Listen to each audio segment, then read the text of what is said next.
What's going on, folks? Ted from Immersion here. Continuing on our monster manual coverage, something that I saw a lot of questions about in those comments were the vampires and the werewolves. Somebody must be out there watching a lot of Underworld lately, so I thought we would do coverage of all vampires and all lycanthropes in this video. So that way, if you have questions about, and maybe this will, in the process, answer some things about undead in general, as well as resistances and things like that, so we can get maybe even a couple other questions all answered at the same time. So if you like this kind of content, like any of the other stuff that I do here, please consider subscribing to the channel. It's a simple click for you, and it does a whole bunch for me. Let's go ahead and dive in. So first up, we actually had this early preview from the folks at Wizards of the Coast of the Vampire Familiar. This, I can tell you with certainty, is exactly the stat block in the copy of the Monster Manual that I have. You're not missing anything. This is the lowest level creature that is considered a vampire. Now, if you notice, this is the only one that's a humanoid because this is basically your Renfield style kind of bug eater type person. This is not officially turned into a vampire yet. They are sort of a servant, and ideally, most likely for them, their goal is to become a vampire, though they may be unexpected, not choosing to become a familiar. This may just happen to them. And as you can see, they are a humanoid, right? But they do have resistance to necrotic damage. They basically function like a familiar as per the Find Familiar spell, just to the vampire. And then they have this unique ability here in the Umbral Dagger, which does piercing and necrotic damage. If the target's dropped to 0 hit points, it becomes stable, but is also poisoned. And while poisoned, it is paralyzed. And then can take the dash or disengage action as a bonus action. Now, we do have a few more vampire options in the Monster Manual for 2025. One is the 2025 version of the Vampire Spawn. So I thought I would put the 2014 version on the screen and kind of talk about some of the differences between the two. First of all, you're going to get a boost to your armor class going up to 16 and your HP going up to 90. Now, one thing that you're going to see here and pretty much consistently across the board is this removal of the bludgeoning, piercing, slashing from non-magical attack resistance.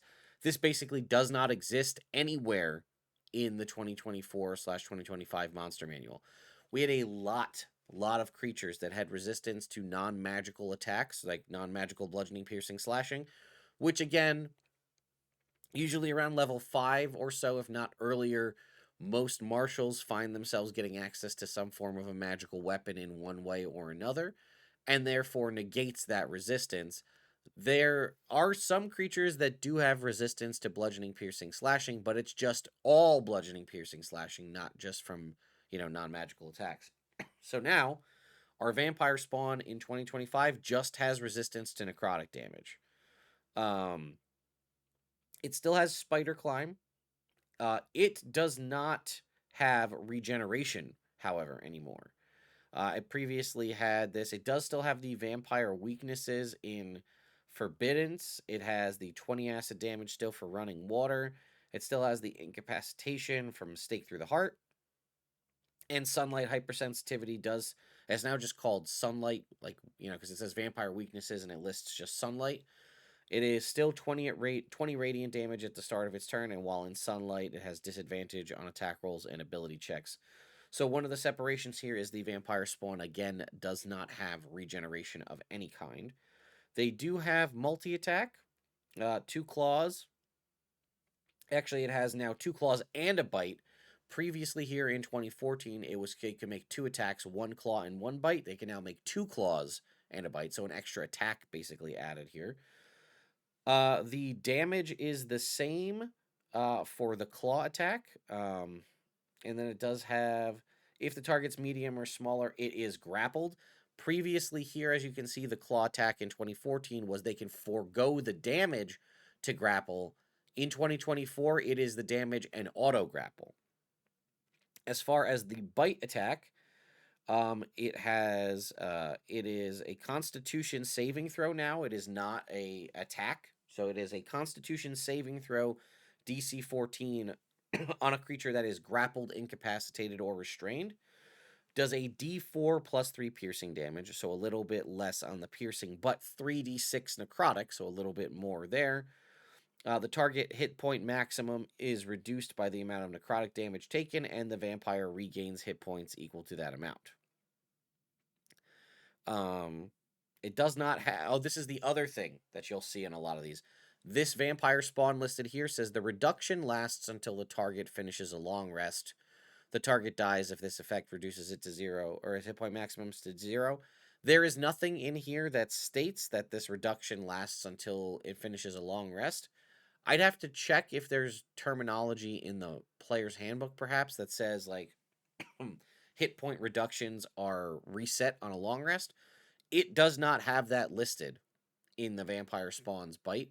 So potentially, if that language doesn't exist, this reduction in maximum hit points is permanent. Additionally, they also now have a bonus action, which they did not have in 2014, that is taking the dash or disengage action. Now, we do have one other type of creature in 2024 that we don't have a stat block for, and that was the Vampire Nightbringer. This one, excuse me, the artwork looks more along the lines of like a Nosferatu type. They do have a fly speed of 30 feet. They have resistance to necrotic and cold damage, as well as the charmed, exhausted, and frightened condition. They only have sunlight hypersensitivity, but for them, it's only 10 radiant damage at the start of its turn. And then it has 1 bite and 1 shadow strike. Its bite is much more similar to the bite we have here for the vampire spawn. It is still an attack roll, a d6 plus 4 piercing plus 3d6 necrotic, and then still has that reduce the maximum hit points and it heals. Its shadow strike does a d6 plus 4 slashing, slashing, sorry, and 46 cold damage, and then has a bonus action if it's in dim light or darkness. It can take the hide action. Next up here we have the vampire. So we had 3 different stat blocks back in 2014. We had the vampire, we had the vampire warrior, which has a great sword attack, and the vampire spellcaster, which has spellcasting. So we're going to take a look at the general vampire here. Significant increase in its HP has gone up to 195. It now also has a 40-foot movement speed and a 40-foot climb speed. A plus 14 to its initiative rolls. Only resistance to necrotic damage. It has regular vampire here, has legendary resistance, 3 per day or 4 per day in its lair.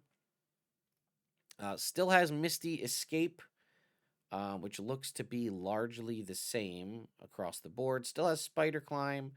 Still has the vampire weaknesses, which the numbers are the same for any of the damage. It has, for multi-attack, it has 2 grave strikes and a bite, as opposed to 1 bite and 1 something else. Grave Strike is a melee attack that is only in vampire form. Does 1d8 plus 4 bludgeoning plus 2d6 necrotic. If the creature is larger, smaller, it is grappled by one of the hands. It has the bite attack, which can be again in bat or vampire form. But now it is a Constitution saving throw to someone grappled, similar to the vampire spawn. Grappled, incapacitated, or restrained. D4 plus 4 piercing plus 3d8 necrotic. Still has that reduction, and then says a humanoid reduced to 0 hit points by this damage and then buried rises the following sunset as a vampire spawn under its control. Under bonus actions, it has Charm, which recharges on a 5/6. It casts the Charm Person spell, requiring no components and using Charisma as its spellcasting mod. The duration is 24 hours. The charm target is a willing recipient of the vampire's bite, the damage of which doesn't end the spell. When the spell ends, the target is unaware it was charmed by the vampire. And then Shapeshift is also a bonus action here. If it isn't in sunlight or running water, it can shapeshift into a bat, a medium cloud of mist, or into its vampire form. The mist has a 5-foot fly speed. Has 5-foot speed, 20-foot fly speed, and can hover. While in bat form, it can't speak. Its game statistics otherwise other than its size and speed are unchanged. While in mist form, it can't take any actions or manipulate objects. It's weightless and can enter an enemy's space and stop there. If air can pass through a space, the mist can do so, but it can't pass through liquid. It's resistant to all damage except the damage from sunlight. And then it has its legendary action, which is three legendary actions, four if it's in its lair. Immediately after another creature ends its turn, it can expend a use to either do Beguile, where the vampire casts Command, requiring no spell components and using Charisma as its spellcasting modifier. Can't take this action again until the end of its next turn. Or Deathless Strike, it moves up to half its speed and makes a Grave Strike attack. And lastly, we have a CR 15 creature in here, which is the Vampire Umbral Lord. This one, the one that I just described, is also CR 13. I will point out that the Vampire Spellcaster and Vampire Warrior were CR 15. But the Vampire Umbral Lord, also AC of 16, 187 hit points, also has a fly speed of 40 feet. Same resistances as our vampire there, necrotic, or maybe not, necrotic, cold, charmed, exhaustion. Three legendary resistances, four in the lair. Has a shadow escape. If it drops to 0 hit points outside its resting place, it teleports into its resting place unless it's in running water or sunlight. If it can't teleport, it's destroyed. Once inside its resting place, it is paralyzed for 1 hour, after which point it regains a hit point. It has the weaknesses of Forbiddance, Running Water, Stake to the Heart, and Sunlight. Those are all the same as what the vampire had. It can make a multi-attack. It can make 2 attacks using either Grave Strike or Sickening Ray. Grave Strike is similar to the other vampire, a D8 plus 5 slashing plus 3d8 necrotic. Sickening Ray is a ranged attack with a range of 120 feet, 2d10 plus 5 necrotic damage, and the target is poisoned until the start of the vampire's next turn. Similar to a Ray of Sickness, but not technically called one. It has Hunger of Hadar, which it recharges on a 5/6. It casts a 5th level version of Hunger of Hadar with a no spell components and a DC 18 Charisma save. As a bonus action, it has Sanguine Drain, which is a con save, DC 18. One creature the vampire can see within 30 feet that isn't a construct or undead. If they fail, they take 46 necrotic damage. Their hit points are reduced by that amount, and the vampire heals from that. And its legendary actions are similar to the previous vampire, where it has Beguile with the command with a DC 18, or Umbral Strike. It moves up to half its movement speed, and then either uses one Grave Strike or a Sickening Ray attack. So that is it for all of our vampires. Moving into our were creatures. So we previously had a section in the monster manual called Lycanthropes, and it just had all of them here. Obviously, as we've mentioned, they have removed stuff like that, so these are all under W, starting with werebear. So it's wereboar, bear, boar, rat, tiger, werewolf. There is no additional options here. We had this sort of stat block little sidebar that says player characters as lycanthropes, and it goes through and describes what happens if you are bit and how that goes. That is gone. You cannot play a werewolf or a lycanthrope per these kind of rules in 2024. It's just not an option, and I will describe to you why when we get to this next bit here with the werebear. So looking at the werebear, flat out AC 15, no differentiation, same movement speed, same hit points. It has no damage immunities at all. None. Right? No silver, none of that nonsense. It's just straight up. This, totally gone. Takes damage as normal.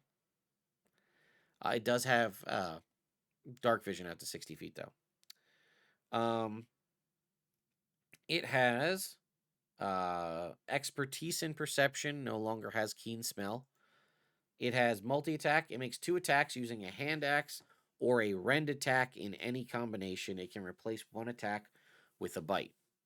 Its bite does 2d12 plus 4 piercing. Now, here's the thing. If the target is a humanoid, it is subjected to the following effect. Make a Constitution saving throw DC 14. This is the part that's going to piss a lot of people off. Are you ready? The target is cursed. If the cursed target drops to 0 hit points, it becomes a werebear under the DM's control and has 10 hit points. If you become a were creature in 2024, you lose your character. So there you go. I'll read that one more time. Constitution saving throw DC 14. The target is cursed. If the cursed target drops to 0 hit points, it instead becomes a werebear under the DM's control and has 10 hit points. Success, the target is immune to the curse for 24 hours. It has a hand axe attack that does 3d6 plus 4 slashing damage, and a rend attack that does 2d8 plus 4 slashing damage. And then it has its shapeshift is a bonus action. It can shapeshift into a large bear humanoid hybrid or a large bear, or it returns to its humanoid form. There you go. Moving on to the were-boar.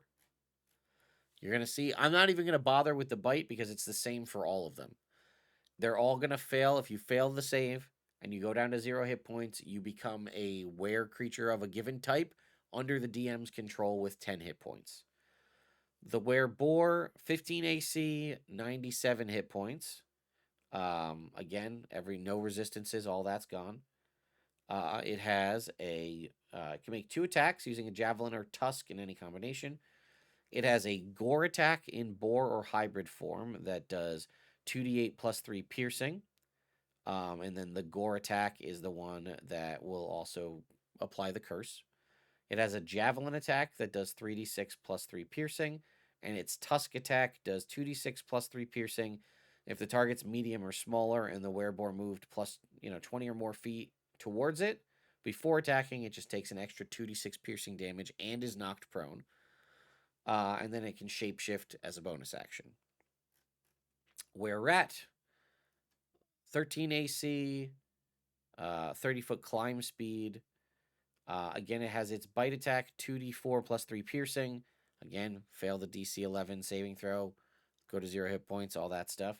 Scratch does a d6 plus 3 slashing damage, and its hand crossbow does a d6 plus 3 piercing with a bonus action shapeshift. The were-tiger still has an AC of 12, which is odd because I feel like everybody else got a bump. Still has 120 HP, all that's the same. It makes 2 attacks, a scratch or a longbow. Its bite is 2d8 plus 3 piercing. Follows all the same rules if they fail the DC 13 con save. Scratch does 2d6 plus 3 slashing. Longbow does 2d8 plus 2 piercing. It does have a bonus action here called Prowl in tiger or hybrid form. It can move up to its speed without provoking attacks of opportunity. At the end of that movement, it can take the hide action and then has its shapeshift. And then lastly, we have the werewolf, which has 15 AC, 71 hit points, dark vision out to 60 feet. It has pack tactics, which it did not have previously, right? So the werewolf has advantage on an attack roll against a creature if at least one of the werewolf's allies is within 5 feet of the creature and the ally doesn't have the incapacitated condition. No longer has keen hearing or smell. Still has the same perception check. It has its bite attack, which does 2d8 plus 3 piercing. All the same things apply, right, if it fails its con save. Has a scratch attack that does 2d6 plus 3 slashing. A longbow attack that does 2d8 plus 2 piercing. And then can shapeshift as a bonus action. And that is all of the lycanthropes contained in the 2024 Player's Handbook. I know that's going to piss a lot of people off.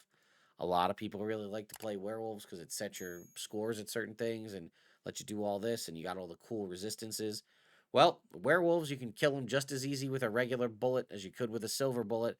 The only difference here is now in 2024, the silver weapons are considered magic weapons, which I don't still really agree with. But if you use a silver weapon in 2024, silver weapons do additional damage to, I think, I'm going to pull it up right now and show you.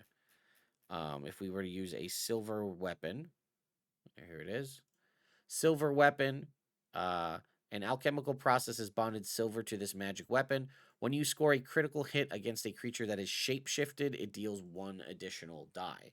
So it doesn't even really matter. It does feel kind of shitty to me to like the one of the biggest, most common thing in folklore is that silver kills werewolves or kills lycanthropes, and they take no less damage from their from silver weapons. They take a little bit more if you crit, but they are just as susceptible to regular weaponry as they are to anything else. So I don't particularly like it.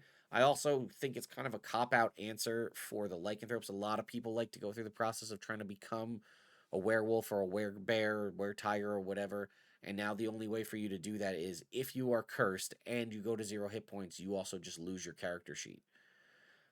Now, it doesn't say anything about removing that curse. If you remove the curse, obviously, if you remove the curse before you hit 0 hit points, you'll be fine. But if I go down to 0 hit points, I die. I become a were creature under the DM's control. If somebody casts remove curse on me, then am I free? Doesn't really explain. So I don't know. I'm sure you guys are gonna have a lot of strong opinions about this in the comments down below. So again, feel free to keep asking questions and we'll see what else we can come up with. Thank you all so much for watching, and I'll see you next time.